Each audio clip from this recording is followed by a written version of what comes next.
nothing.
Soccer? But it's really called football. Soccer? The creators called it football. Soccer? You know, you play it with your feet. Reading between the headlines. Soccer? But it's really called football. Soccer? Hello, football fans, and welcome back to Reading Between the Headlines. I'm Asaf Nisim, your host for Peruse the News, the live show where we catch up on the latest Chelsea news together and maybe some world news, world football news more broadly, and of course, we live football and prosper as one should. Now, before we continue, if you are new to the channel, why not like, more importantly, subscribe, hit the bell perchance, because we are a small, growing channel, so tiny, so small, but growing, so much potential, and we need you on the team, on the live stream. So do it, get it done, because before you know it, we'll be so huge, you won't even be able to hit that subscribe button. It'll just be a whole different ball game. That's not how YouTube works, but I'm just saying it. Get the job done. All right, buddies, fellas, friends, everybody. Okay, moving on. On the docket for today, we do have a U.S. presidential debate, so we are going to try to keep this one within an hour. So, firstly, on this docket, from the Daily Mail, breaking news, considering the U.S. men's national team, if you haven't seen it thus far. Next, from The Athletic, this one's a little bit longer, a lot a bit longer, the Chelsea ownership crisis. Why Clear Lake and Bowley's marriage is at breaking point. A lot of reports on this, but The Athletic goes into detailed depth, so that's going to be an interesting one. Then we'll head on over to the Chelsea Chronicle for a report referring to a current unfrozen out player who could be leaving Chelsea on loan in January. After that, we will be heading on over to 90 minutes for a quick review of England's Nations League clash with Finland, as well as the player ratings provided. As a bonus per usual, if we have any time, maybe we'll stalk some of our favorite players, Instagram, Chelsea players more specifically, before we close up shop. Now, before we get into the first article, let's take a look at the last live stream's poll results. I asked you if Enzo Maresca should experiment with Christopher Nkunku, playing Christopher Nkunku down the middle instead of Nicholas Jackson. Obviously, Daniel Stock was not there to vote in this poll because 100% of the voters said stick with Jackson. No interest in trying Christopher Nkunku down the middle. And then nobody was interested in seeing Joao Felix there either. That was last stream's poll on, it was Friday, wasn't it? Lame. Exactly. I mean, maybe somebody, I would have thought that somebody would have said, hey, Christopher Nkunku, he's in form. He's better than Nicholas Jackson. He will score goals. But nobody said that. But we're going to also put today's poll up. And so there's another opportunity for all of you folks to vote on that one. Today's poll, I'm going to throw that up right now. Maybe you'll even see me writing it. Yeah, you probably will. There it is. Start a poll. I have it written over here, so I'm not going to have to type it out. I'll just copy and paste it. The poll question is, we're going to keep this simple today, okay?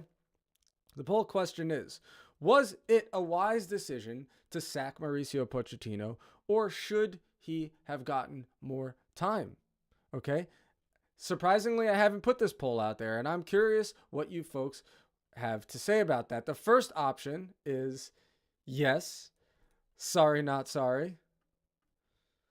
The second option will be obviously no, he needed more time. We're going to even put in a third option here. And the third option is, I don't know, LOL. Yeah. I don't know what I just did on that third option. It just came out like that, and I apologize to everybody watching this now. But that's what we're going to do. That is the poll question. Start poll, engage. Make sure you choose wisely because your opinion is crucial in deciding these pressing questions. I'm sure that Bowley and Clearlake and the other investors will be restlessly awaiting our insight, the insight from reading between the headlines. Now that you've all seen that and know what the update is on the housekeeping, we're going to put that away for a second and just go straight away to the Daily Mail.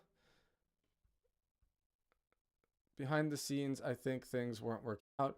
And we're definitely going to get to it, Daniel. Daniel says behind the scenes, I think things weren't working out. The troll is out again. Gabriel C. Calling him like he sees him. But actually, this time, he's definitely onto something. There were things going on behind the scenes, and I think it is more than just whether Pochettino was the right fit or not. But we will get to that because there is certainly some insight in The Athletic in that context. But first, we're going to go to the Daily Mail. Breaking news! Mauricio Pochettino confirmed as the new U.S. men's national team manager as former Chelsea boss takes over from non-manager Greg Berhalter. Sorry, Greg, I don't mean to offend. I know you're watching. But we were just talking about this last night at the local pickup soccer with them boys. And it was not confirmed as per Daniel Stock. But today, Daniel says Greg is the definition of a loser. Literally, complete loser. Sorry, bro. The U.S. men's national team was gaining steam, had momentum, and then just shat the bed in all interpretations of the phrase. Maybe not literally, actually. Maybe not all interpretations of the phrase, but some interpretations of the phrase. Just shat the bed. No momentum for the U.S. men's national team. Went from being in the quarterfinals of the World Cup to having literally more quality, better players in the side, and doing absolutely F all with that said talent. Mauricio Pochettino has vowed to build something special after he was officially confirmed. Something special. Build something special. He was officially confirmed as the new head coach of the United States men's national team, almost a month after it emerged that the former Tottenham, PSG, and Chelsea boss has agreed to take the job. Yeah, it emerged, but it wasn't confirmed. Pochettino's appointment was finally made official on Tuesday.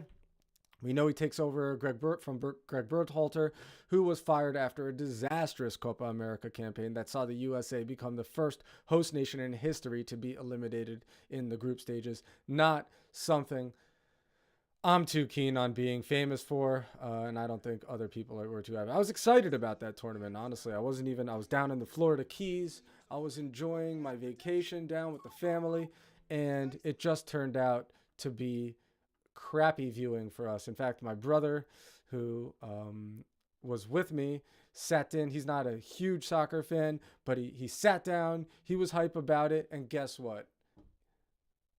We didn't get anything done. Under which manager was Pulisic dished to Milan? That's a good question, Daniel. Was it Tuchel? Was it Graham Potter, actually? Or was it Lampard? Are you going to answer the question, or should I find out from ChatGPT? Let's go to ChatGPT if it doesn't answer. I was looking up some things regarding the next. Let's go to a new one. Okay. Which Chelsea manager? Okay, let's find out. Which Chelsea manager let Christian Pulisic go to Milan under his stewardship? Yeah, I don't think it was Pochettino, but it might have been. Oh, it was. Okay. I guess it was. According to ChatGPT, Chelsea manager who allowed Christian Pulisic to leave for AC Milan was Mauricio Pochettino. Pochettino was appointed as Chelsea's head coach. That'll be very awkward when he walks in as basically the U.S. men's national team's best player. That's hilarious. But yeah, we might see that actually happen. That's a good question, Daniel. That was a good one. Yeah, so what we're doing here, what are we doing? Right, we're on talking, Okay, so we moving on. Right. The decision to join U.S. Soccer wasn't just about football for me. It's about the journey that this team, I'll pull that back up. Where was I? It's about the journey that this team and this country are on, Pochettino said. There's Berhalter with his very sad loser face. Loser boy. The energy, the passion, and the hunger to achieve something truly historic here, those are the things that inspired me. The opportunity to lead the U.S. men's national team in front of fans who are just as passionate as the players is something I couldn't pass up. I see a group of players full of talent and potential, Daniel and Gabriel. And together, we're going to build something special that the whole nation can be proud of. With Pochettino hired to run the U.S. men's national team, it means both Chelsea's men and women's first team managers from last season are now at the helm of the senior U.S. national teams, with Emma Hayes hired to the U.S. women's national team. I didn't know that. I did not know that. Maybe I did know that. I don't think I knew that. Did you know that? Did anybody know that? Let me know if you knew that. Pochettino's hiring is a statement of intent by U.S. Soccer ahead of the 2026 World Cup, which will be held in the USA, Canada, and Mexico, which is great. It means that Pochettino is basically going to be stood in place for at least a couple of years. Yes, we knew that. Okay, we knew that, Daniel says.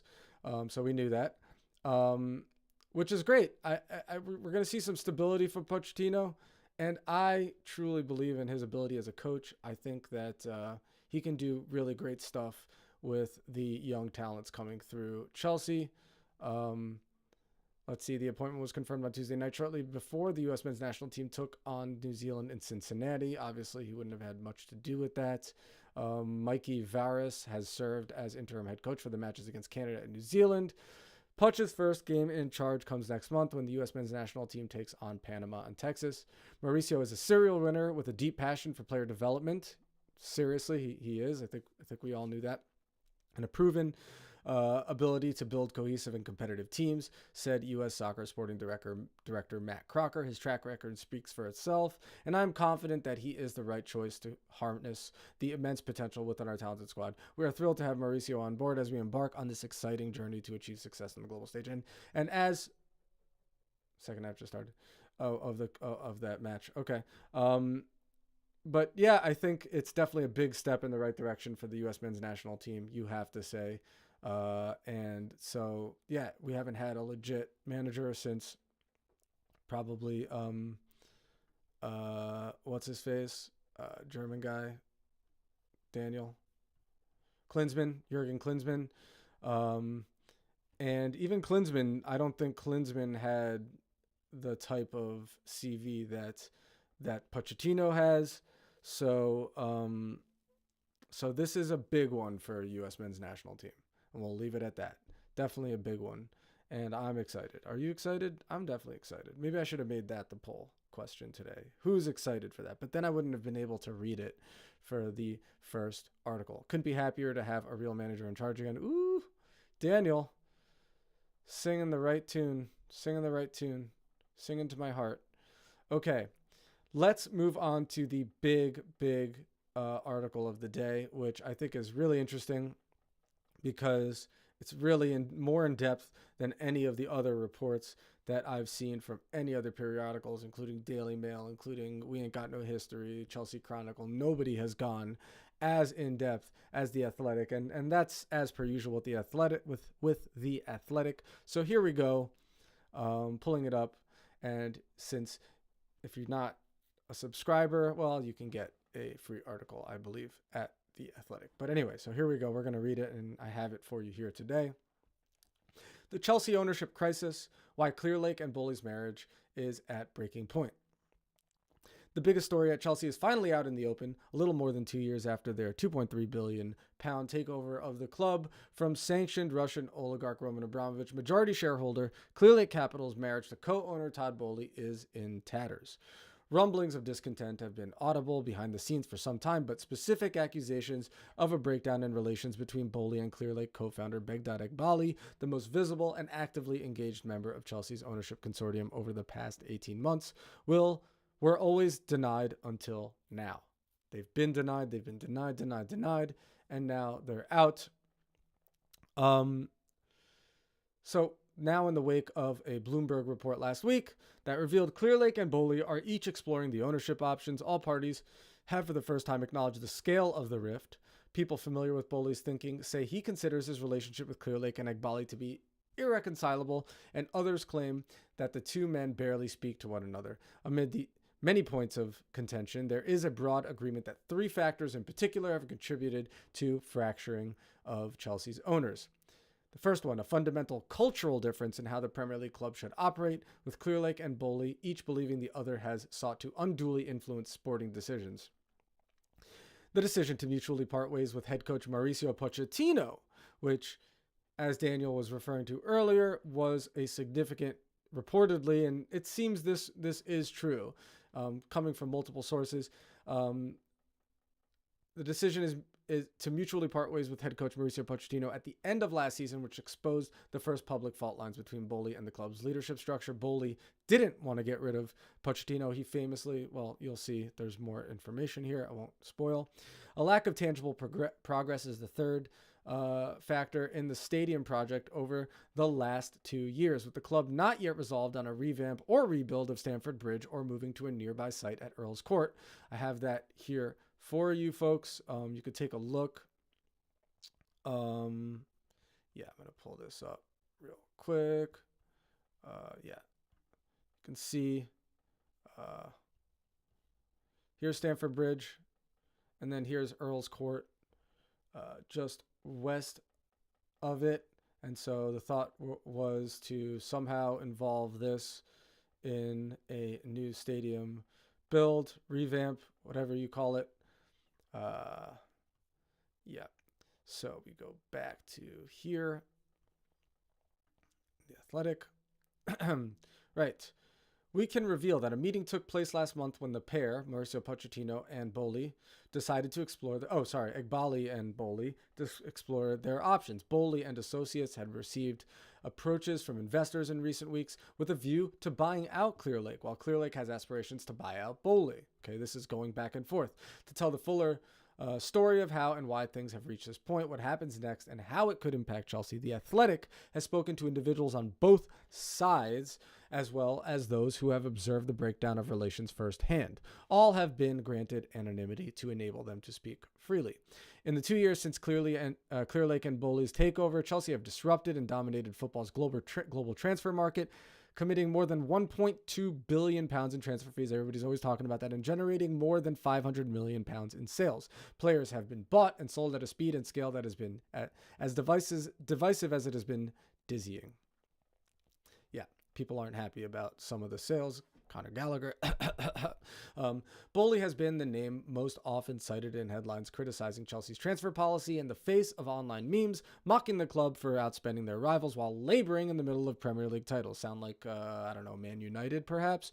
However, he has not led recruitment at Stamford Bridge since January 2023, when he relinquished his interim sporting director title and signaled that he would step back from day-to-day responsibilities.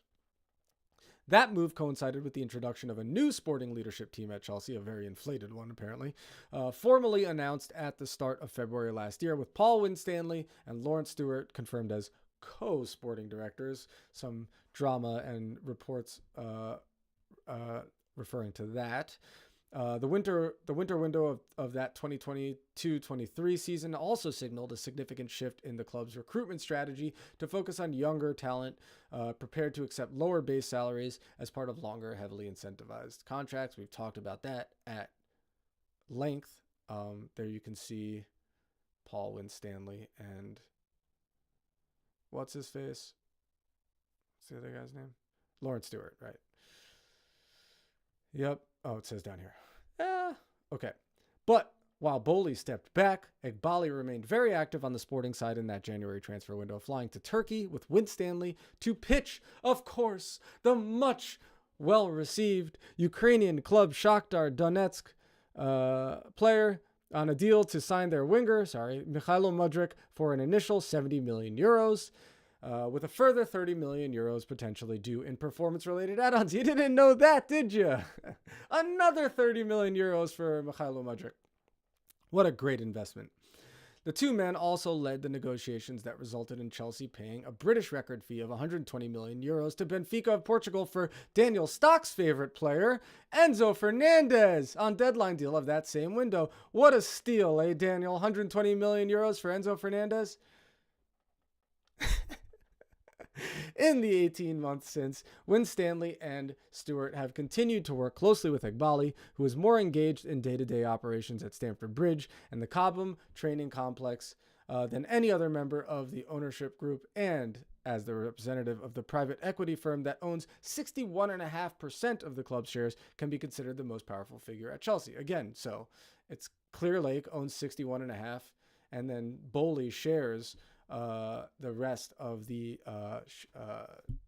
club's shares with a couple of other investors. This dynamic speaks to what, in Boli's view, is the major continuing tension with Clear Lake, a cultural difference over how the co-owners operate.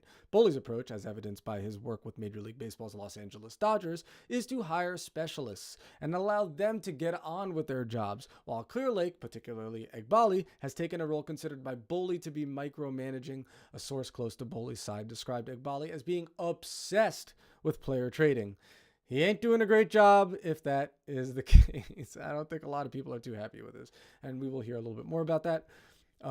One person familiar with Clear Lake's thinking disputes this, insisting that Egbali's level of engagement in Chelsea's recruitment serves only to support Winstanley and Stewart, not least regarding the numbers involved in transfers and contracts and the structuring of deals, where his financial acumen complements their football expertise. In any case, all major decisions taken at Chelsea require sign-off from Boli, as well as from Egbali and fellow Clear Lake co-founder Jose E. Feliciano, and Boli has never exercised his veto power over transfers. I don't think we've even seen Jose E. Feliciano. This lack of open resistance, according to figures close to him, is due to a desire to pick his battles. So Boley seems a little bit more political, according to these reports, these sources. Similarly, there were no clear checks on any of the transfer business conducted during Boley's ill-fated tenure as interim sporting director in the summer of 2022. Chelsea have since attempted to address many of the unsuccessful signings made in that window, swiftly selling Kalidou Koulibaly and Pierre-Emerick Aubameyang and freezing out, as we all know, Raheem Sterling last month before loaning him to London rivals Arsenal on deadline day. And some people will know how much that whole situation annoys me. And here we go. Athletic acknowledges, yet plenty have questioned the wisdom of subsidizing a large part of Sterling's wages to the tune of £10 million, which is more than Arsenal is paying for him to play for them, as he lines up for a team likely to be one of Chelsea's direct competitors this season in the race for Champions League qualification. The first window is remembered with regret rather than recrimination by Clearlake. Meaning they are not blaming Boley necessarily in response to Boley's sort of accusations, conducted as it was in the chaotic first weeks after an accelerated takeover and driven partly at the direction of Thomas Tuchel, a head coach with whom apparently all of the owners quickly agreed they simply could not work. So as much as there is a rift between these guys, they all agreed that Tommy Tushy was not the guy.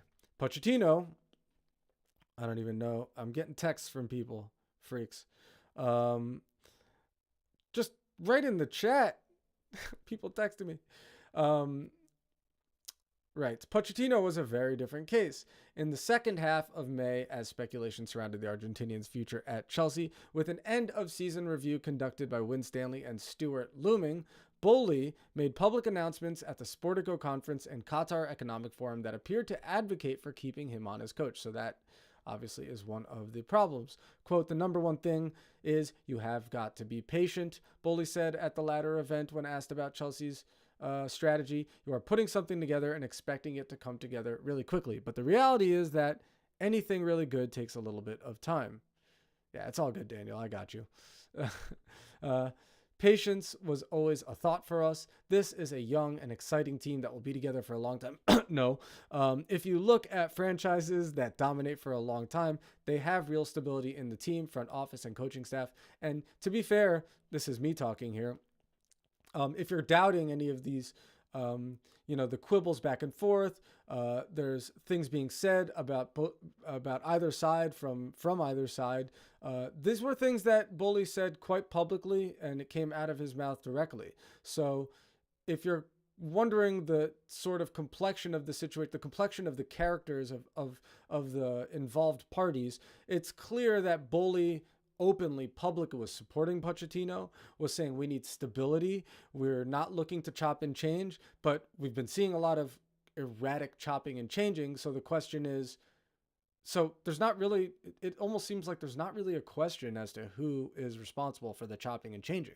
It seems like it absolutely must have some more to do with Clearlake, with Igbali, and maybe the sporting directors, Paul Winstanley and the other guy, Lawrence Stewart. So, I mean, that seems almost obvious. It's like you can question a lot of things, but that seems like that must be the truth there. Boley then raised eyebrows at Stamford Bridge by inviting Pochettino to a private dinner on the Friday evening before Chelsea's season-ending 2-1 home win against Bournemouth, a courtesy that the coach promptly disclosed to journalists in his final press conference of the campaign. Even Pochettino confirms that he had a dinner with Boley. The reality is that from Daniel Stock, the reality is that no manager actually has the support of the ownership. Enzo will get sacked too before long. But look at it this way. But is that true? Like, is it true? It seems that Pochettino really did have the support of Todd Boley, like from Pochettino himself. He said at a press conference after Bournemouth, look, if I invite you alone and you are me and we have a dinner, it's not for a bad thing, no? In his broken English, Pochettino asked. I don't believe that. So what he was saying was, I've been invited to dinner alone with Boley. but it doesn't seem like, it seems that it was just Boley. It wasn't Clear Lake, Daniel.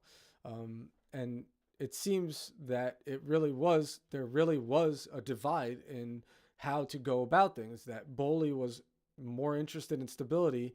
And that might be the case. Daniel thinks it was just PR and that it was just Pochettino being a professional. The way that this article sort of leans, and the way that it seems from Boley's public remarks at least a couple of different fora, like that economic forum and the Qatar whatever, he was publicly announcing at the time his support for stability and keeping, and really insinuating we're keeping Pochettino. And anyway, the following Wednesday, it was announced that Pochettino and Chelsea had mutually decided to part ways after 6 hours of discussions over 2 days at Cobham with Winstanley, Stewart, and Eghbali, while Boley dialed in from the United States. Winstanley and Stewart had flown out to see Boley the week before his dinner with Pochettino to explain their thinking about making a coaching change. He responded in supportive terms at that meeting, though his subsequent words and actions were construed very differently. People familiar with Boley's thinking say he wanted Chelsea to retain Pochettino, but he did not formally veto when the final decision was mutually reached. These sources add he considers Eghbali to be trigger happy and the driver of the call to move on, an accusation that is strenuously denied on Clear Lake's side. Okay. A person familiar with Clear Lake's thinking contends that it is Boley who engaged in owner interference, attempting to put his thumb on the scale of Winstanley and Stewart's end-of-season review with words and actions that displayed public backing for Pochettino, rather than allowing Chelsea's co-sporting directors to complete their process and arrive at their own decision. So you got sources familiar with either side, and they're both kind of saying the same thing about Boley, that he was going against Winstanley and Stewart. Daniel Stock, who would want to step into that job? Mommy and Daddy are always fighting it, clearly. I mean, but it did seem like there was a rift, and well, Boley says that Clear Lake and Eghbali had their thumb on the club. That either side were micromanaging, but both sort of agreed that Boley was interested in keeping Pochettino. So that much seems true. Whether the stability aspect of it all is also true. In the meanwhile, since we've been half an hour through the show, why not just announce one more time, give you my marketing pitch? Why not like the stream? Why not subscribe to the channel? Why not hit the bell? I don't always hit the bell on every channel I subscribe to, but I will say, now that I do a lot of live streaming, it makes sense. If you want to know when I'm going live, why not hit the bell and get that notification? Unless, you don't like notifications at all, in which case, just subscribe to the channel and show up at 8 p.m. every night. Maybe I'll be live streaming. That's also a possibility, but we move on. We go back to the article. I know it's a long one, but it is interesting. At least I find this very interesting. So hopefully you guys are as well. There is also a belief on the Clear Lake side that being overruled by Chelsea's sporting leadership on Pochettino was the tipping point for Boley to begin exploring his options within the ownership structure, a move that has in recent days spilt out into the public discourse as media reports about a potential bid to gain full control of the club. Yep. Both sides are sort of publicly saying, hey, we're not selling, you're selling. You know what I mean? People familiar with Boley's stance deny this and insist the broader cultural clash with Clear Lake is driving his thinking. Broader cultural clash. Okay. Several more neutral sources briefed on the matter have echoed Boley's view, suggesting the divide rests on the differing aims and objectives of the ownership groups. On one hand, Boley's investment is personal money, and he views his sporting investments as long-term, lifetime plays. Clear Lake, as a fund, is managing money on behalf of investors. So they're going to have different bottom lines, and this will inevitably lead to diverging interests at times, particularly since the club is entering its second successive season without the financial rewards of Champions League football. Meaning, if you're worried about your bottom line and your investors are worried about the bottom line, and you aren't getting that Champions League money for the second successive season, maybe you're a little bit more concerned about the operations at the club, and you're a little bit more frantic than somebody who's sort of just playing with personal money and interested in the long term. At least that's what the Athletic is trying to convey here.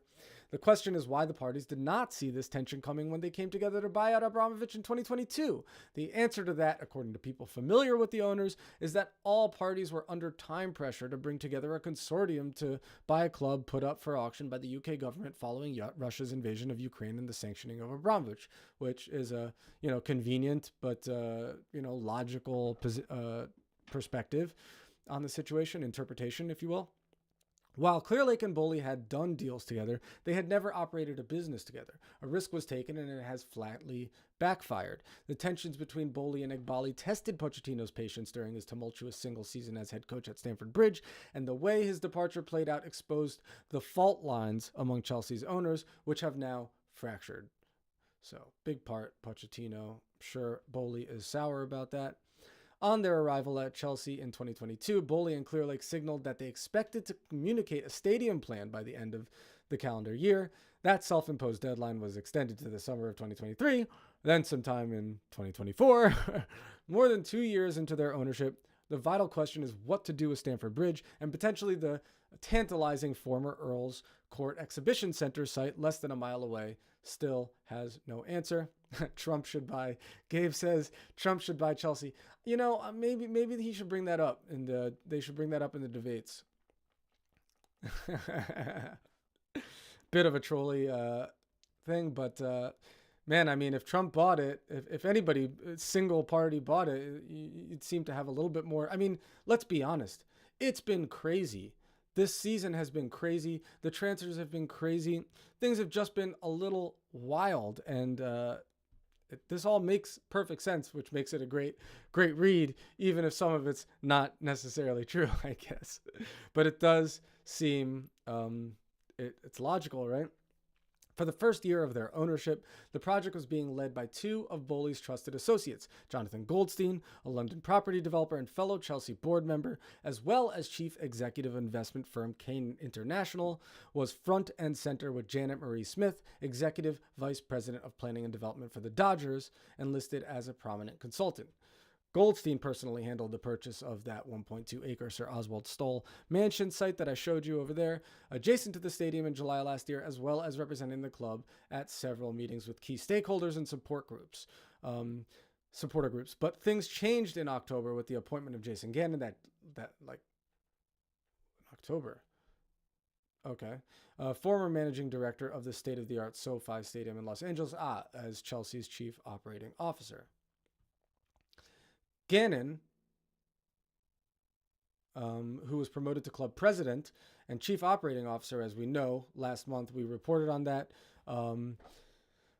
in Chelsea's latest executive reshuffle this month, has been tasked with leading the stadium project ever since his arrival. Several architects, including Populous, the firm responsible for the Tottenham Hotspur Stadium, have been consulted to inform the club's deliberations. Now, Gannon's role is not a source of tension. Boley and Clear Lake consider him the right leader to formulate a stadium plan. Well, thankfully, they agree on that. Backed by a new management team formed in the wake of chief executive Chris Jurasek's departure, but the lack of progress on the project is cited as a factor in the relationship breakdown between owners. Yeah, not to mention the fact that Chris Jurasek was only in there for a year, and the guy before him, I believe his name was Tom Glick, was only in there for 10 months as the CEO of the club. So there's definitely no stability there either. You keep chopping and changing. You have two co-sporting directors. I mean, it's a lot of staff and a lot of chopping and changing, and I imagine that's just not going to equal frictionless operations and real cohesive decision making. That seems obvious. Chelsea's time in stadium purgatory since Abramovich paused his ambitious redevelopment project indefinitely in 2018, yeah, we've been hearing about this for years, has cost them. Their 40,173-seater historic home is now only the 9th largest by capacity in the Premier League, placing a relatively low ceiling on matchday revenue, even with the unpopular decision to raise general admission season ticket prices for the first time in more than a decade for the 24-25 season. The club also do not have a front of shirt sponsor this season, further increasing the need to up prices. Yeah, things do seem hectic, last minute, and yeah, when was the last time we didn't have a front of shirt sponsor? I mean, that just seems like just free money that we just didn't get this year, Crazy. Last year's tentative target for Chelsea to be playing in a new home by 2030 already looks optimistic, and there will come a time when either revamping or rebuilding Stamford Bridge are the only viable options. In March, the Earl's Court Development Company unveiled detailed plans for the first phase of its proposed work on the exhibition center site, with the aim of construction getting underway in 2026. So that's not far away at this point. Taking the slow path forward on a stadium plan may matter less if Clearlake and Bowley are truly prepared to wait a long time to realize a return on their vast investment in Chelsea. The events of the last month cast serious doubt over whether they will pursue that together. Yeah, I mean, Clearlake have a lot of investments. I believe, Chelsea is considered like a 2.5 billion pound asset. They have over 90 billion pounds in assets. So they've got lots of other stuff going on. It seems. During a meeting last month, Bowley and Eghbali agreed that he and Clearlake would explore possible buyout options in light of the breakdown of their relationship, except people familiar with Bowley's thinking on the matter believe there will be a clear indication of the direction of travel within the next 2 months. But what does that mean? Since that August meeting, figures familiar with the talks claim multiple parties have approached Bowley indicating that they are willing to take on Chelsea with him. Long-term investors, not people who expect short-term returns, ideal candidates seen as passive financial backers who can provide perpetual capital. Clearlake's stance is that the future holds only two possible options: a continuation of the status quo or a buyout that would see it take full control of Chelsea. A person familiar with the firm's thinking insists that it has no need or desire to sell its majority stake and already has the funds to relieve Bowley and his fellow investors, Mark Walter and Hans-Jörg Wyss, of their shares if they are unwilling to continue with the existing arrangement. Yeah, again, they have 90 billion pounds in assets. They've got the money, they got the cash, but is that what they truly want? There is suspicion on the Clearlake side that this schism being played out in the public domain is actually a ploy to disguise the true motive. This speaks more to Daniel, that there's foilish sticks going on here. People saying things, blah, blah, blah. Played out in the public domain is actually a ploy to disguise the true motive of Bowley's camp, which they believe is an attempt to put pressure on them to make a big offer to purchase his stake. Maybe he just wants to cash out, right? And he knows Clearlake's got the money, and he knows there's friction, but Bowley's recent actions are not those of a man who appears to be losing interest. The billionaire keeps his distance more than before, but asks for updates on what is happening at Chelsea, with sources saying regular communication takes place with Winstanley and Stewart. He flew in for Chelsea's opening Premier League game of the season against Manchester City. He flew in and then left before the game was over. I mean, I noticed that. And would have attended the 6-2 victory at Wolverhampton Wanderers, would have attended the victory the following week, but it clashed with a personal engagement. How convenient. Where he was constantly provided with match updates. Whatever source told them that. Oh, but he was constantly provided with match updates, guys. He wasn't there. He was at a personal engagement, but he was constantly provided with those updates. In the summer, Bowley traveled to South Carolina to observe a training camp run up by the Real Madrid Foundation. Seeing youngsters training in Real Madrid kit has led Bowley to consider the possibility of setting up similar mini academies for Chelsea around the world. We know NYCFC is that of Manchester City, Manchester City's owners. Such a scheme requires long-term planning. Both sides have matching rights and veto powers regarding potential offers from outside investors. Clearlake can therefore credibly argue that all roads must go through it as majority shareholder, but Bowley and the others also have a measure of protection against any changes to the ownership structure that do not have their approval. It is also too important. Now, this is something I didn't know, actually, and I had to look into this. It is also important to note that not all Chelsea's shares are created equal. Clearlake's shares are Class A senior, while those of Bowley and his co-investors, which are less, like to the tune of like 38.5% to 61.5% or whatever it is. Bowley and his co-investors are Class B junior, okay, meaning the latter are exposed to first loss if the club lose value. Okay, I'll explain that.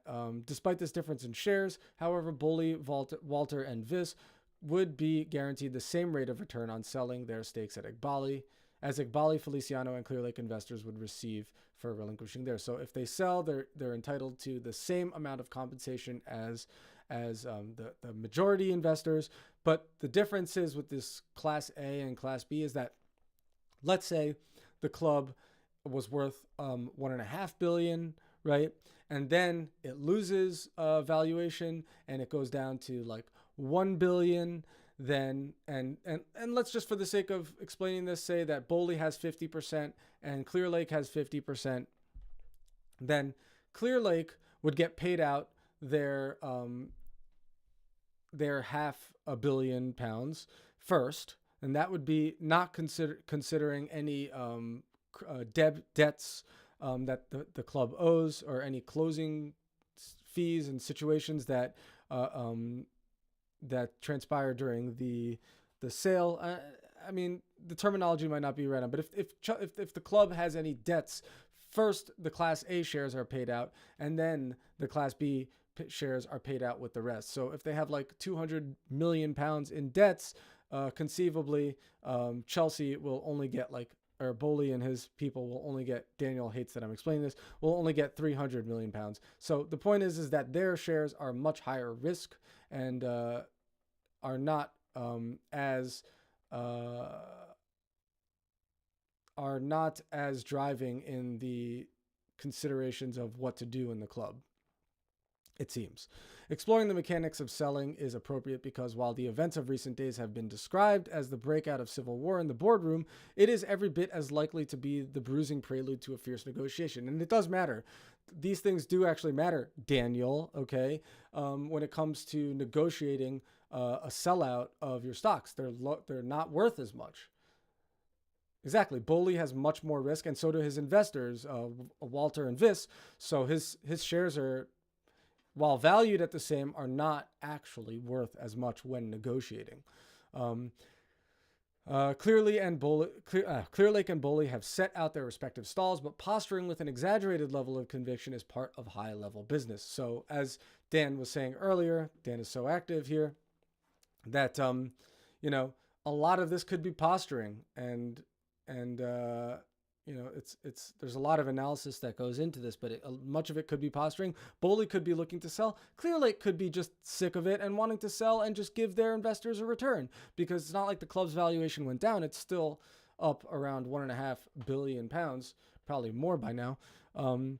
What happens if Clear Lake offers Boley, Walter, and Viss a financial off-ramp to start again at another club with more agreeable partners? What happens if Boley's group finds new backing and presents Clear Lake investors with a handsome return on investment after 2 painful years running Chelsea? Neither party is going on the record to clearly state their intentions and reassure the club supporters, which stinks. Nobody knows how or when, because we're the real losers here, aren't we?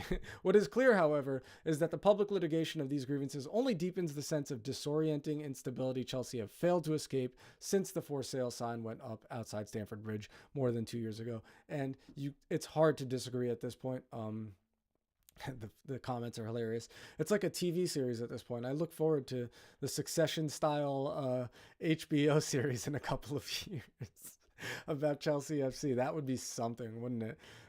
If you have any kind of emotional attachment, I'm not going to read all this. Emotional attachment to Chelsea, the only choice out of these two has to be Boley. And just judging from this article, I tend to agree. It seems like, you're not going to want to be bought out. Nobody wants to be owned by the people that don't care, which it seems the investors don't care as much. This guy, Egbali, seems like, I mean, just judging from that article, which is a lot of presumption, but it does seem like things have changed since Boley stopped becoming the sporting director, right? He was the interim sporting director. Then he left the position, and all of a sudden we've got all these wild and crazy deals going on that maybe wouldn't be happening if Boley was running the club. I mean, it seems that way. It really does seem that way. The events, the public speeches from Boley and Pochettino's words coming out. Just because he's being political doesn't necessarily mean he isn't giving a little bit of the goose away, because he did have a stake in what was going on, and you would think that he would want to favorably prop up somebody who had him in his favor. But that's that. We move on. It's an interesting one. Maybe we'll throw a poll up on the next stream about that now that we've done that. Or maybe not. Maybe we'll just go with something else entirely. But we have to move on because the U.S. presidential debates are coming on and we don't have all that much time. Let me take a sip of this beverage. Okay, next, we move on. What I was saying, the next article is from the Chelsea Chronicle. Wider headline here. Incredible Chelsea player, apparently incredible Chelsea player, is expected to leave the club on loan in January. Again, not a player that is frozen out. And we will find out who that player is, and does that make us happy? Like always, Chelsea made the most of the loan market in the summer to get several of their youngsters smart transfers to help their development. I don't know if that's true, but we definitely made something of the transfer market. Blues owners own talents such as Andre Santos, went to Strasbourg, Alfie Gilchrist, Sheffield United, and Gabriel Slonina have all started well at their new temporary clubs. In fact, we talked about how Andre Santos, again, remarkably, who scored data records that Santos is the highest rated central midfielder in Europe's top 5 leagues this season. Wouldn't it be great? Wouldn't Dan Stock? Now, that is a question for Dan Stock. Would you prefer to have Andre Santos instead of Enzo Fernandez? Certainly might want to have him instead of Dewsbury Hall. I mean, not to keep crapping all over Dewsbury Hall, but it ain't it. It seems it ain't it. Chelsea could loan out Mikhailo Mudryk. Woo! It should have happened this transfer window. Why it didn't happen? Maybe it has something to do with Maresca, because obviously Maresca's been playing him. But maybe he's given up. According to journalist, here's Daniel Stock with his piece. I haven't seen much of Santos, but I think he's a much higher energy player than Enzo. Well, certainly a little younger. And he's definitely been getting the plaudits, although he's playing in the freaking French league. I mean, not to hate on the French league, but who puts too much stock in that? I don't know. But I think a lot of Chelsea fans will be really pleased about this report, which is why I decided to throw it on here. According to journalist Simon Phillips via Substack, Chelsea are planning to send Mikhailo Mudryk out on loan in the January transfer window.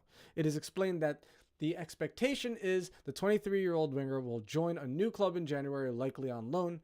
Phillips adds that Mudryk's new agents, I guess he's got new agents, are aiming to get the Ukraine international more minutes to help him get his career back on track, because it's stalled since a move to Stamford Bridge 18 months ago. Who's to blame for that, bro? It's only Mikhailo Mudryk. I've never seen a player out of form as much as Mudryk and get so many chances at Chelsea. Honestly, what players at Chelsea out of form have gotten that many minutes or that many chances? It's just like unbelievable how much playing time this guy has gotten with such a poor return on those minutes. Mudryk's transfer to Chelsea from Shakhtar Donetsk is a deal worth up to £89 million. We saw that up to €100 million with those add-ons, which looks like a terrible transfer at this moment in time. Unfortunately, the fast left winger has only scored 7 goals and made 5 assists in 62 Blues appearances, and probably some of those were inconsequential, although some of them were consequential, as my memory serves me. As mentioned above, Mudryk could end up leaving Chelsea to go and play regularly. Yeah, hopefully. That's what I want to see happen. Let him get his practice elsewhere and come back to us more fully formed, maybe closer to his final form. That would be great. But I don't want to play the project with us, and I've been saying that. I think some people agree with us. Sorry, Gabe. I don't think Gabe agrees with us with that one. I think Gabe wants to see more of Mudryk. Correct me if I'm wrong, buddy, but it seems that you do. And I mean, look, it's a valid opinion. It's just not mine. As mentioned above, Mudryk could end up leaving Chelsea to go and play regularly. He's actually played in 4 of the Blues' opening 5 matches, again, across all competitions, but is yet to really set the world alight so far. That is an understatement. During a recent interview with The Guardian, Georgi Sudakov insisted that Mudryk is an incredible player still. Okay, that's where that quote comes from. His agent said that he's an incredible player. I thought it was somebody at Chelsea. Clearly not. In fact, the Shakhtar Donetsk man said that the Chelsea winger could end up winning the Ballon d'Or prize one day. Who would bet on that? What are the odds on that one? I wonder what odds FanDuel would give you on that one, or Bet365. Based on what Mudryk's done so far in Chelsea's colors, he's a million miles off being the world's best player because there's simply no consistency in his game. Everyone should take a breath on Mudryk and see how he performs in the next few months before deciding his next step in the year. I mean, we don't have really any choice but to see how he performs in these next few months, right? I mean, that's just what's going to happen, isn't it? But I think there are going to be a lot of Chelsea fans that are very pleased to see a report that he is probably going out on loan in January. But there's so much time between now and January. It's a weird time for that sort of report. But obviously the agent seems to be putting that out there. Okay, so that's that article. We won't move on to this Axel Disasi article because I don't want to talk about Disasi. I'm done, although we'll probably hate on him at a later date. Let's move on. I don't know how many of you saw the England-Finland Nations League game. I didn't really see it a little bit, but I meant to watch more, but it just wasn't something I really cared about that much. However, I do like that teams are taking these games seriously, and maybe that's why I did want to watch it initially. But yeah, because they really do seem to be playing the top team at England, the top teams internationally. Lee Carsley and among other international managers seem to be doing just that. So let's pull this up, and surprise, surprise, Kane nets twice on 100th cap. So Kane finally has gotten his 100th cap for England. I don't remember the numbers, but I think a lot of people have thought that Harry Kane would probably become the new top scoring Englishman. I think it's Wayne Rooney now, isn't it? Isn't it?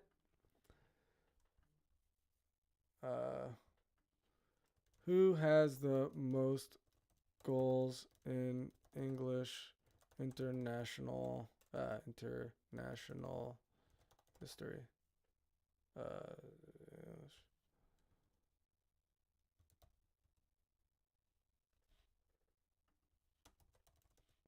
that was a really weird way to ask the question, but oh, it is. Oh, he already surpassed Wayne Rooney. Okay. He already beat Wayne Rooney's tally. So now he's just going for it. Okay. Wow. That's something. That is something. That's saying a lot, actually, to be fair. Okay. So let's go over here and see what 90 Minutes has to say about this. Yeah, 100. Now he can retire from the national team. Well, who else do they have, really? I mean, what are they going to do? Ivan Toney? Ivan Toney's in Saudi Arabia. They're not going to play Bellingham there. Who else do they have?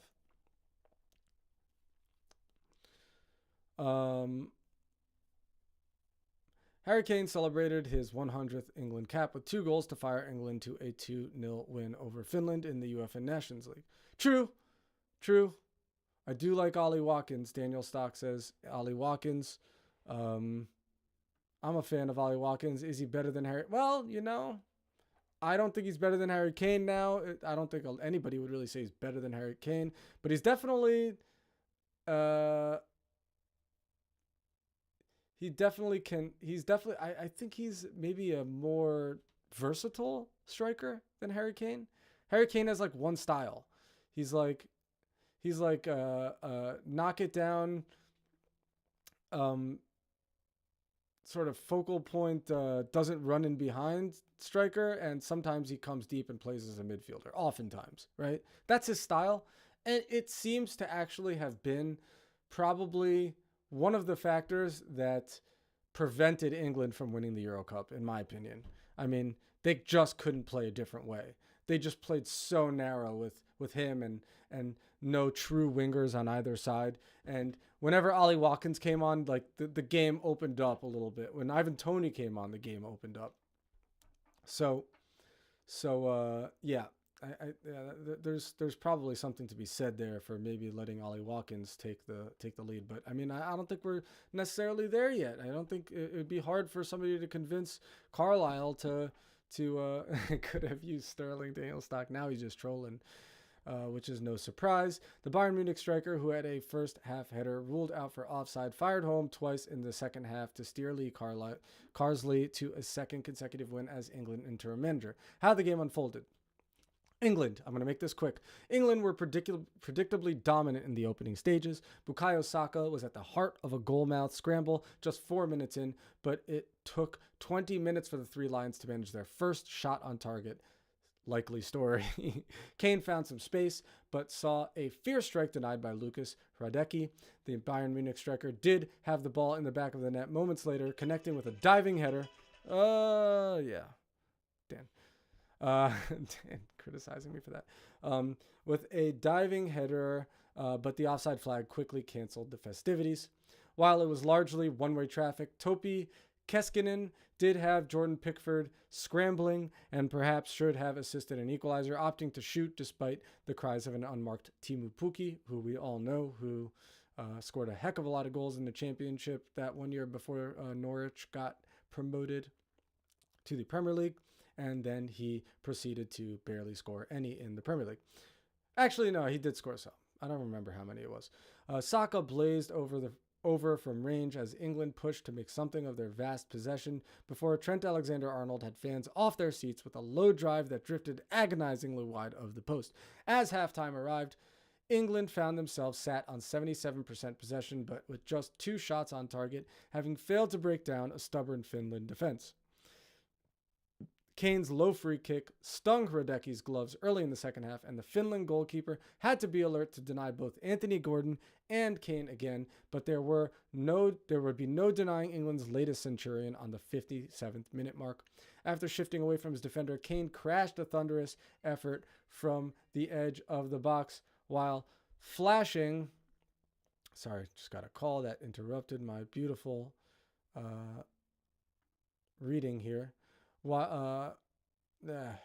Thunderous effort from the edge of the box, which flashed over Hradecky and into the back of the net, courtesy of a satisfying thump off the crossbar.